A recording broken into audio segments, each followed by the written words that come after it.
Hello, friends. Today we're back again with another article from the Hindu newspaper. This article is based on international relations, and the main focus of the article is Afghanistan and other Central Asian countries. The article has been written by Suhasini Haider, who is associated with the Hindu newspaper. So, let's begin this article today, and simultaneously we'll be taking some kind of notes. So let's begin.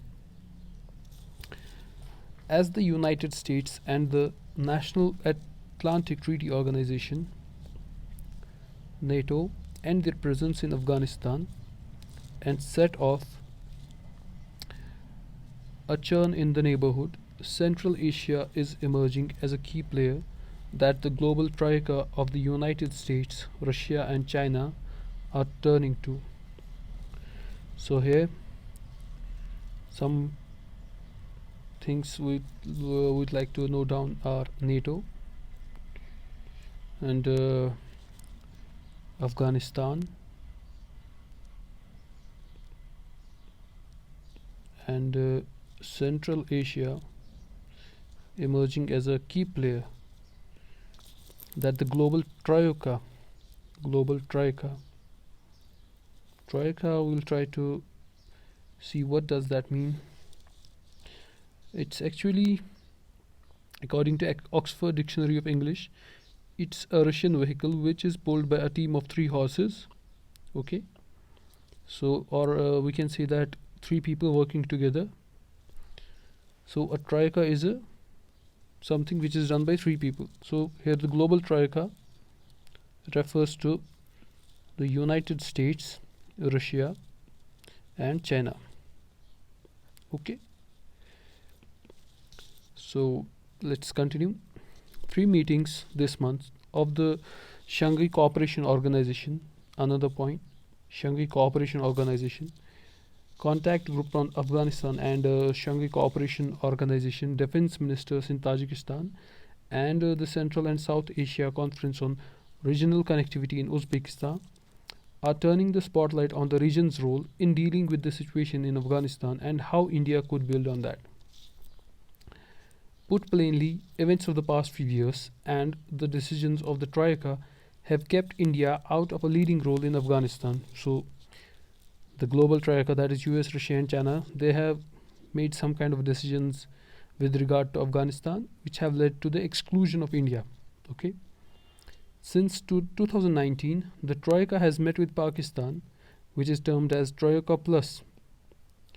Okay, Troika Plus, in order to discuss Afghanistan's future, one in which the Taliban gains an important, if not controlling, role in Kabul.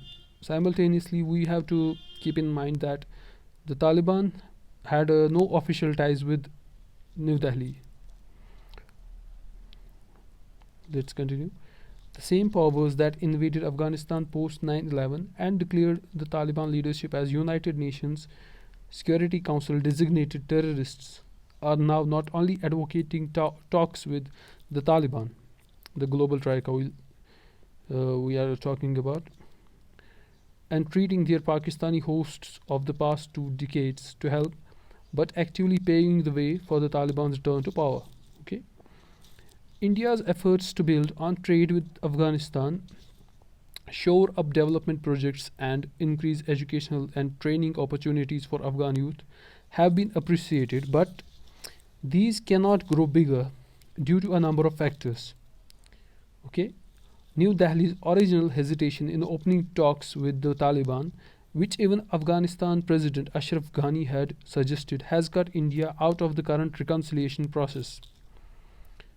The end of any formal dialogue between India and Pakistan since 2016 and trade since 2019 have resulted in Pakistan blocking India's overland access to Afghanistan. Okay, so the current trade embargo or the communications embargo, which is between India and Pakistan, it has led to a kind of a stalemate between India and Pakistan, and which has led to Pakistan blocking India's overland access to Afghanistan. Okay. Simultaneously, India's alternative route through Chabahar, through though operational, cannot be viable or cost effective as long as US sanctions on Iran are in place. Okay, so India's alternative route, that is through Chabahar, that is also currently not viable because of the US sanctions on Iran. India's boycott of the Chinese Belt and Road Initiative in 2017, and now tensions at the line of actual control after the Chinese aggression in 2020, make another route to Afghanistan off limits. So there was another possible uh, alternative, we can say, to Afghanistan via the Belt and Road Initiative, but that's also now off limits because of this India's boycott of Chinese Belt and Road Initiative and the tensions at the line of actual control. Meanwhile, the US has announced a new surprise formation of a Quad on regional connectivity. So, Quad, we must be knowing that there already exists a Quad which is between the US, Australia, India, and Japan.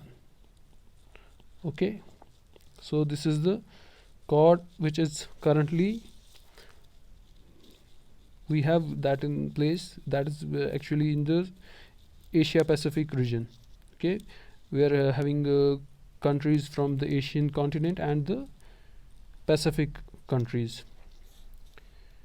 But there is a new Quad which has been announced by US. That is the US, Uzbekistan, Afghanistan, Pakistan Quad, which is based on regional connectivity. Okay, so this new Quad, which is US, Uzbekistan, Afghanistan, and Pakistan, it is more concerned about regional connectivity. Okay, that does not include India. And the United States Agency for International Development is conducting trial runs of truck convoys from Tashkent to Karachi and back. With so many doors slamming shut, the hope is that the Central Asian window with this stance will open new possibilities. But here too, there are some caveats. Okay, so the stance we commonly are known as the five Central Asian republics, that are Kazakhstan, Kyrgyzstan, and Turkmenistan, Tajikistan, and finally Uzbekistan. These are called as the stands. So there is some kind of a opportunity for India if these Central Asian countries provide an access to India. So to begin with, it is clear that Tashkent, that is Uzbekistan, sees the rise of the Taliban in a different light from New Delhi. Okay, so Uzbekistan has actually started some kind of dialogue process with the Taliban, even though there have been official talks between the government in Afghanistan and Uzbekistan, but they have been conducting backdoor, or we can say that clandestine meetings between Taliban and Uzbekistan. After a whirlwind round of negotiations in his own region since coming to power in 2016, where he mended relations and ended border disputes with each of the other Central Asian states and outreaches to the US and China to shift the traditional tilt towards Moscow, Uzbekistan President Shavkat Mirziyoyev has made purposeful moves on Afghanistan. In 2018, his government became one of the first countries to publicly invite a Taliban delegation from Doha, Qatar, to visit, while at the same time he has promoted a number of ambitious trade and connectivity initiatives with Ashraf Ghani government. Okay. Speaking at the Central and South Asia Conference in July, Mr. Mirzioyev spelled out his plans for a modern version of the ancient northern trade route known as the Uttarapatha. So another term we need to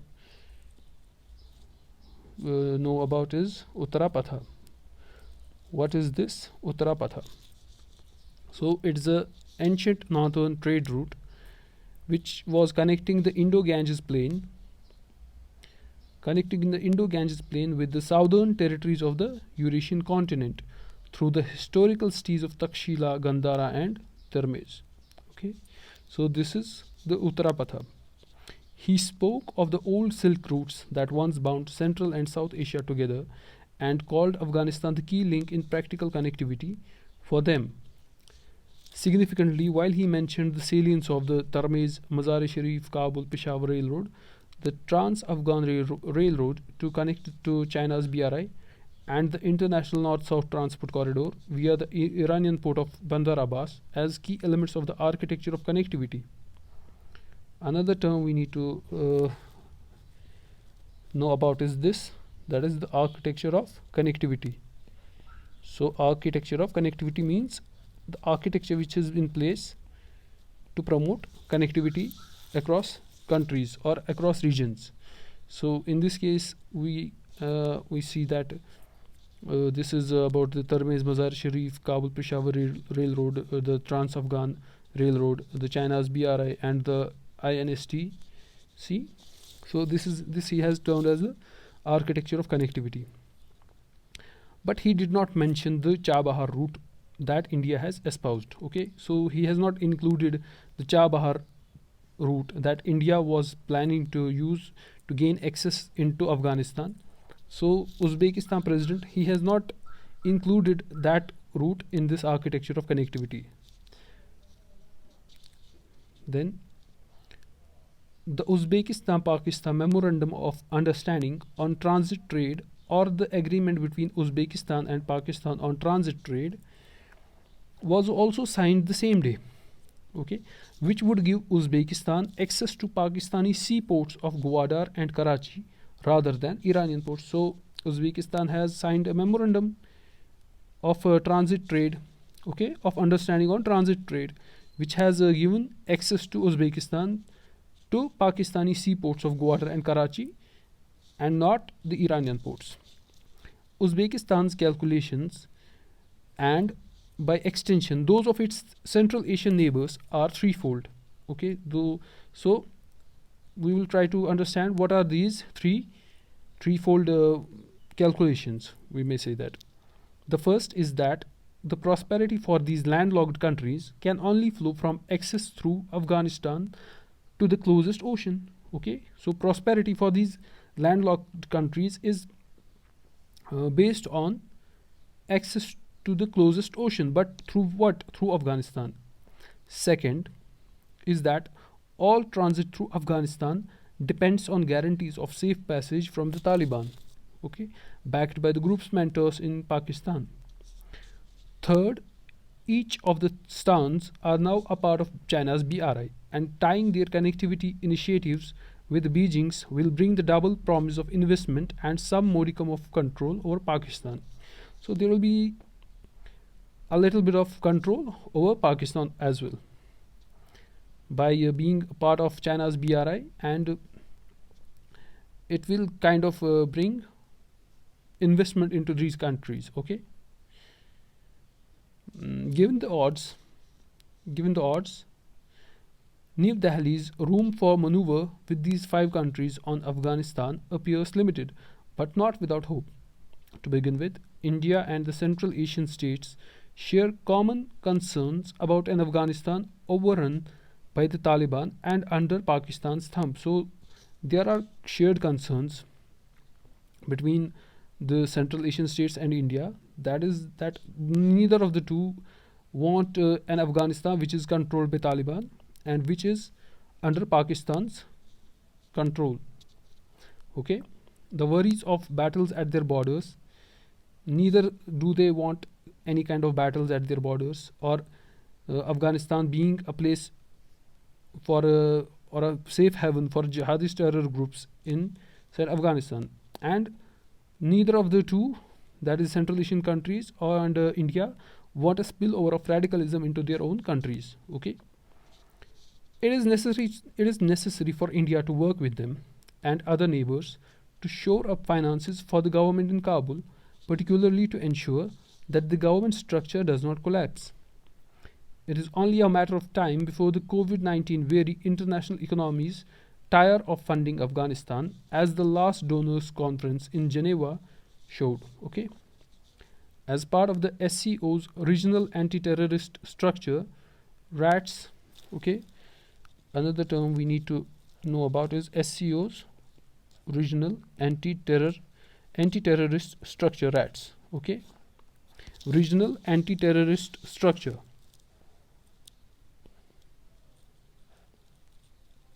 Regional anti-terrorist structure.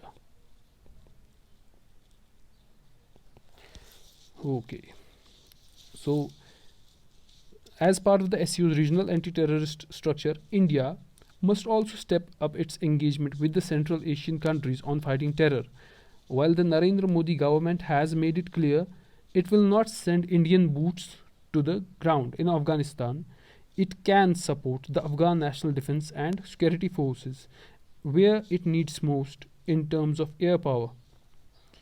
India's previous gift of a few helicopters is far from adequate, given commitments made as Afghanistan's first strategic partner 10 years ago, and there must be more that New Delhi can support, especially in conjunction with other countries that depend on Soviet made arms, including helicopters and planes, weaponry, ammunition, and spare parts. So, this is the role of that New Delhi can play militarily in Afghanistan currently. And finally, South Asia must learn from Central Asia's recent example in knitting together this region more tightly, a task that can only be completed with better ties between India and Pakistan. New Delhi's furtive discussions with the Taliban leadership in Doha make little sense unless a less tactical and more strategic engagement with Pakistan is also envisaged. Okay, so this is about the secretive meetings New Delhi has had with Taliban leadership in Doha, and about a more well knit South Asia, which is only possible when India and Pakistan are more connected. Okay, so there is less hostility and more of communication between the two South Asian countries. Most importantly, countries of Central Asia and South Asia need to find a more unified voice as they have in recent weeks. Okay, Afghanistan's future will affect both regions much more than it will the distant global powers that currently dominate the debate.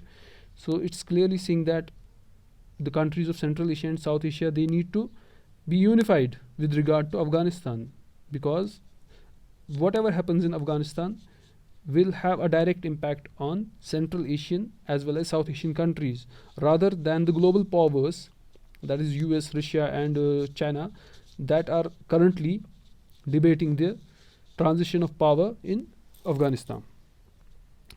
Traveling to Kazakhstan in 2015, Prime Minister Modi spoke of why the Silk Road that connected the two regions faded away. Okay, so here is a quote from his speech. The end of the Silk Road did not just come about from the rise of sea-based trade of the new European powers. Okay, he said, it also happened because Central Asia was no longer a bridge between the regions. Okay, but the new fault line between great empires to the east, west, and south. So it's what Mr. Modi had said. Ensuring a similar rupture is not wrought in Afghanistan is essential.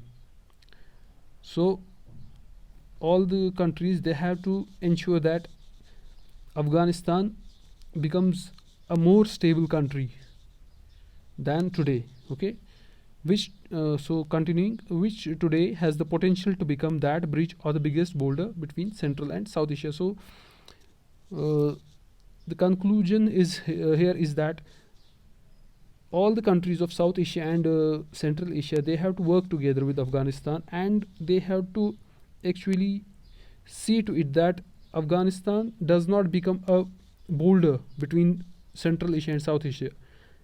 Okay, rather it should become a bridge between the two regions for for greater connectivity and for regional prosperity. Okay, so this was all for today. Thank you. Have a nice day.